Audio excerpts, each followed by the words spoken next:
in times of stress, it's always nice to know who your friends are, right? I'm looking at the list of group 10. This one was The team players. Teres Minro, Gluteus Maximus, Piriformis, and Abdominals. So what we came up with was a plank with an extension and lateral rotation. And then Teres Minro would be stabilizing here, but if you wanted to like get it more, you could do like the hips one by one, and then I haven't tried this, but like bring the arms out for the lateral rotation.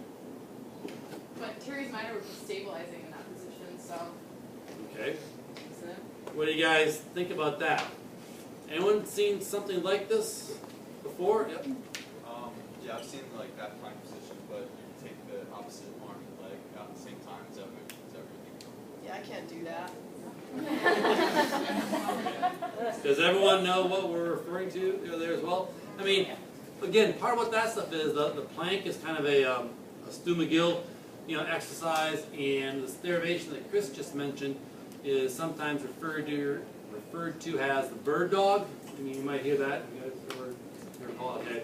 But you basically do like an X across your body. You're actually using your right lower extremity goes with your left upper extremity. So it kind of provides a little bit of a counterbalance, but you have to maintain core positioning of the body and stability of, being on the supporting surface, and then try to raise the opposite arms and legs up in an alternating fashion. Okay, and again, another derivation of the exercise is starting with the plank, but you can tell these types of exercises are going to be much more progressed. Make sense? So you have to do more things to them. Okay, so you guys are 10. Good job with that. What about 11? What did you guys come up with?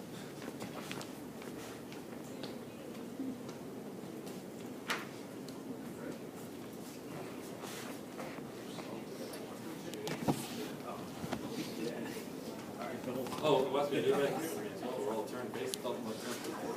We had similar with the Superman, or whatever you call it, the dog. Bird dog? The bird dog for that. But we also thought about if you lay supine. You want to lay supine? Yeah. We thought another way for just at least the Teres Minro and the abdominals, you could lay supine, and then with even like a little heavy ball, essentially, you could just go side to side to get the lateral rotators, and also get his abdominals engaged. But they also have those like little weight balls instead to make it a little heavier too, rather than Kind of a medicine ball consideration. Okay, so we've got the abdominals here forming some type of nice, good isometric, contraction here. And what else? This is getting the Teres Minro. Okay. What about other guys? They were what? The other muscles were. and then piriformis and glutes.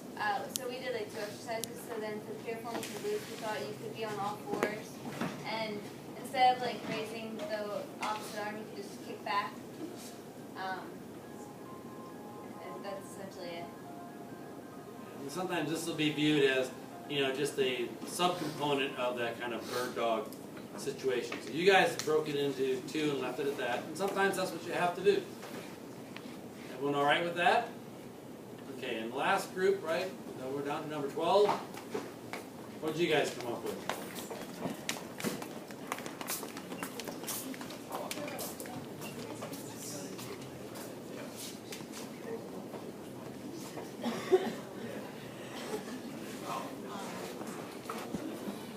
We came up with kind of the same ones that everybody else did, but another one we thought of was like to do a bridge.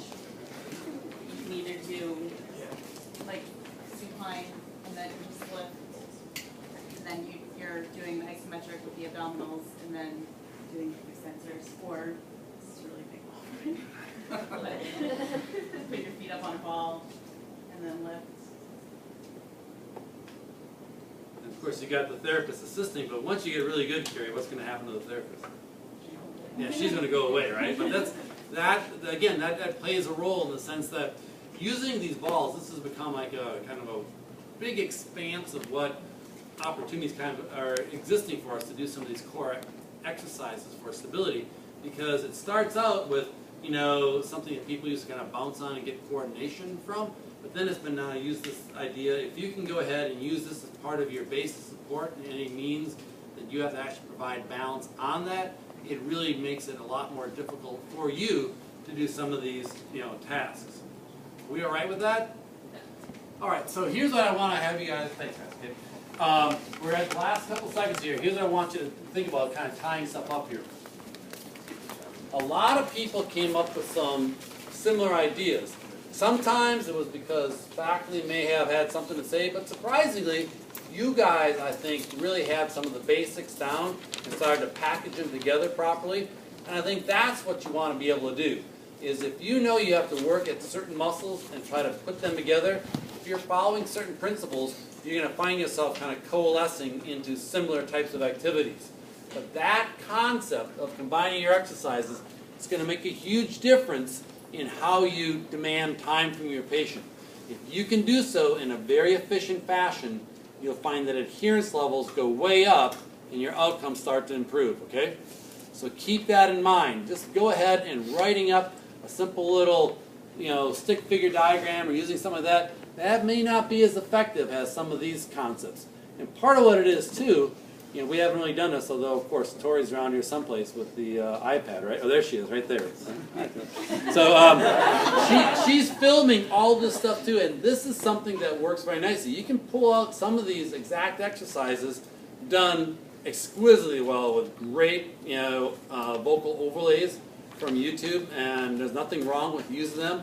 Pre-screen them, and if you know that they're high quality and you like them, and there are some that I think are just fantastic. I couldn't have done anything better.